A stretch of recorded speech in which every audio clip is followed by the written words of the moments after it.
Hey guys, Iceman here, and this is my barbarian. He's very thick, as you could probably see.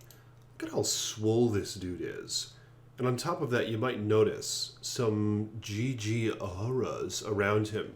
That's right, he has the fanaticism aura, a paladin aura that increases attack rating, damage, and attack speed, which is probably the most important part of fanaticism. It makes you attack fast as hell. The Merc also has Might, because it's just simply a Act 2 offensive Merc who has the Might aura. Now, the fanaticism comes from Beast. It's a very nice and very expensive rune word. This thing is freaking damn expensive. But it offers some very nice attributes, as you can see here. A level 9 fanaticism aura.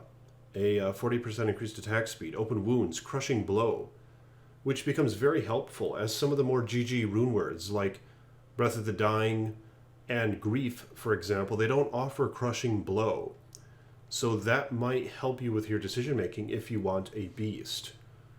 And it's very fun to toy with different build types with this. And it's nice for a frenzy barb, of course, because you can use it on your offhand or on your main hand, whichever one is suited better, and pretty much excel in damage on your other weapon for just primary base weapon damage. This one has pretty damn decent damage to it, as you can probably see. A rather high Breath of the Dying Berserker Axe. Grief, though, is a tough one to combat against, because it gives you raw damage, which is multiplied significantly when it comes to your multipliers. As you can see, this one gives 378 base damage. So that's before any multipliers are added. So that's why it's just so damn GG. And you're not going to see that on the screen damage here for Grief. But as you can see, I'm already doing 6,900 damage with my Breath of the Dying. And I'll go down into the Outer Cloister and check it out. 8,100. Because my Fanaticism Aura and Might Merc has now applied. So you can just come down here and do BO, Shout, and Battle Command. And just start raining hell on your enemies. Yeah, the nice thing about the Frenzied Barb is if you build them correctly and you have decent gear, they're extremely tanky, man. I really like Laying of the Hands gloves for most of my melee characters, and they're very cheap. So if you play ladder, you can trade for these things quite easily. A pull rune at this point in the ladder should easily get you one. A lem rune even at this time. So Laying of Hands is just godly, man, for physical builds. And like I said, I have the Breath of the Dying. This thing is one of my favorite weapons in the game. The Poison Nova effect looks awesome. And when you mix it with Grief, you have the negative percentage to enemy poison resistances. So that really adds up, and it's actually noticeable. Your Breath of the Dying Poison Nova damage, and hell even. The damage that it does when you have the Grief modifier added. But then I have a nice Ariat's Face, just pretty cheap helmet. High Lord's Wrath, one of my favorite melee amulets, except for on an Amazon. I usually go with Cat's Eye on the Amazon. Just a rare ring is pretty good to have to go with your Raven Frost, so you have that Cannot Be Frozen mod. I usually like String of Ears over, what's it called, the really popular one, Dungos, for Dungo's Cord, Hearty Cord, because this one gives you magic damage reduction, which really adds up over time, as well as Life Leech. Very nice mods. I think it's well worth losing out on the slight bit of faster hit recovery that you can make up for with your charms that's on Dungos, as well as the vitality that it adds. Because you steal that back, it compensates for it with the lifesteal, I think. Then Go Riders and Fortitude. Yeah, very nice Fortitude armor here. Yeah, this thing is epic. Helps out quite a bit. Here's my damage. You have 8,200 without Fortitude, 6,600 with it. Yeah. What the hell was that? Something popped when I took that off. Not sure what that was. It might have been my ice armor breaking. No, that's still active. I don't know what that was. But with the Frenzy Barb, you can have Frenzy on your right click, and it's going to auto-attack anything on screen. So you don't have to keep clicking like crazy. Yeah, and the Beast and Breath of the Dying, this is tough to compare all these GG weapons because they all do very well, it seems. This one, of course, excels in attack speed with the Fanaticism aura. And another thing that you should remember with this is the fact that it also applies to your Merc. So now your Merc is doing GG damage. Look at that, 4,900 damage for the Merc. And his attack speed is epic as well. Look at him poke the shit out of these things, no problem. But mine has a Fortitude, and Dariel's Visage, as well as Reaper's Toll. Now it would be optimal to put a Shell Rune in this Reaper's Toll, I think. That might help him hit a break point. As well as maybe even a attack speed jewel in this helmet. But skills are pretty simple, man. I just have Frenzy maxed out, 1 point into Berserk, 1 point into Whirlwind, just because it's kind of nice to have sometimes to whirlwind through crowds and hit the champion or boss, for example. But you can also use Leap for that.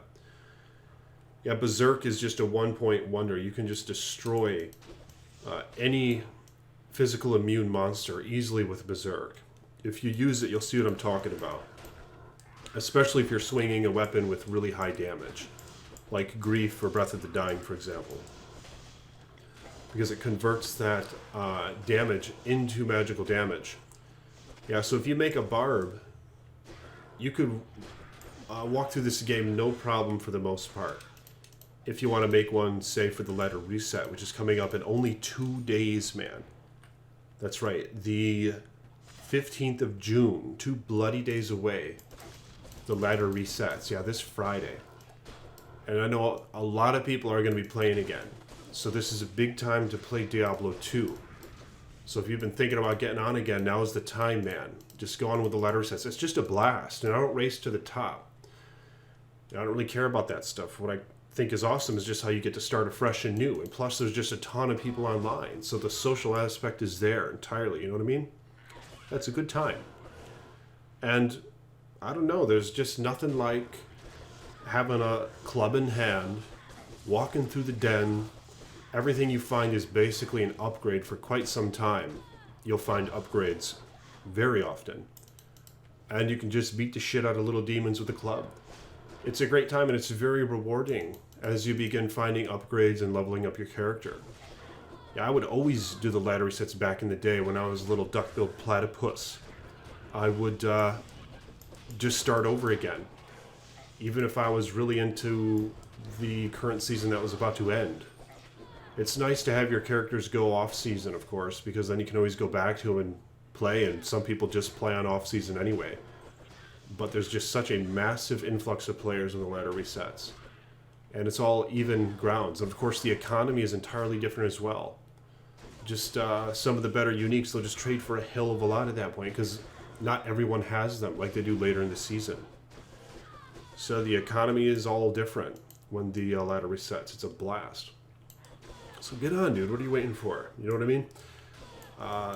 Hit up the Iceman as well. I'll be on, and I'll be making games and stuff, and definitely be making videos. So hit that like button and the notifications button, and you guys will keep getting updated with my videos. Really appreciate it. And spam them all over the interwebs. And support me on Patreon if you want, okay? I think I have one supporter right now. It's found on the link in the description below. But then the masteries here, of course, it's nice to pick a mastery, but what I would recommend is if you're playing first time, starting afresh, don't start pumping into the masteries until you know what you want. And you might want to base it off of your findings. What I did initially was I just put one into each mastery. And then I started pumping more into frenzy and stuff. So then if I found a nice one-handed mace or something to go with my one-handed sword, like a nightmare or whatever, I could just use it. I wouldn't feel bad about it, you know? So just put one into each, I would recommend, if you're starting fresh. And then once you start getting situated, try to max out whichever one you decide to go with.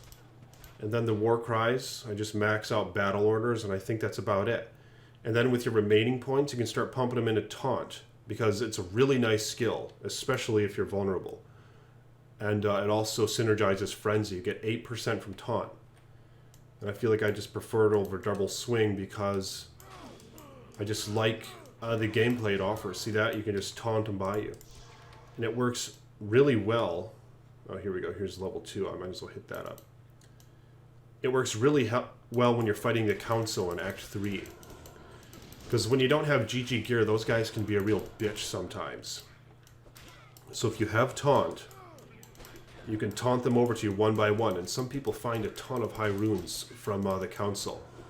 I haven't had much luck this latter season in the Council, but I know it happens. You know, I've seen videos and I've heard word in Tristram that some GG stuff is found there.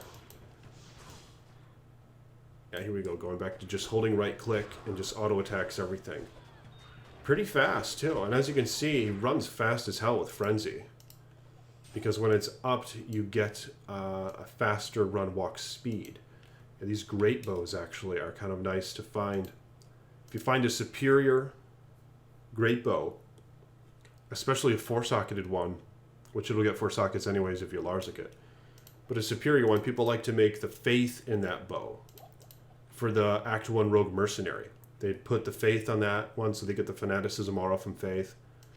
And then often in those cases, the Amazon then will wield either Wrath or more commonly, I think, Wind Force. And you can actually go for the highest bow damage in the game if you have that combo. Oh, look at that. Look at that, man. A Warcries one. So all of a sudden I get that much more for Warcries. Damn. Not a bad find right there. But what do you guys think about this Barbarian, man? You probably won't see too many of them on ladder reset. I mean, they'll definitely be there, but, you know, most people make a sorceress. Look at this. Okay. Ethereal Colossus Volge. If this was ethereal and plain, no sockets, goes for like a Gull. An Ist Gull, sometimes Vex on the ladder, man. You could trade it for that. And if it's 40s, it'll be even more desirable. But, you know, it's because people like to make their insight for their Merc in the ethereal CVs. Or Infinity. Or Pride. So, grab those things and trade those things up, man, or use them for yourself. I have one on my Sorceress, I think. An Ethereal Insight. In a CV.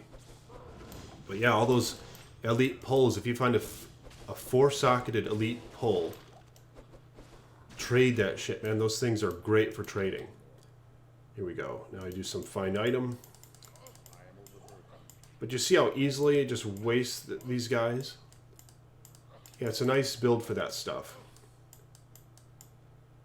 For running the Travancore. But let me know your thoughts in the comment section below about this guy. And I will be making more videos as the ladder resets, so stay tuned for that. Really appreciate it.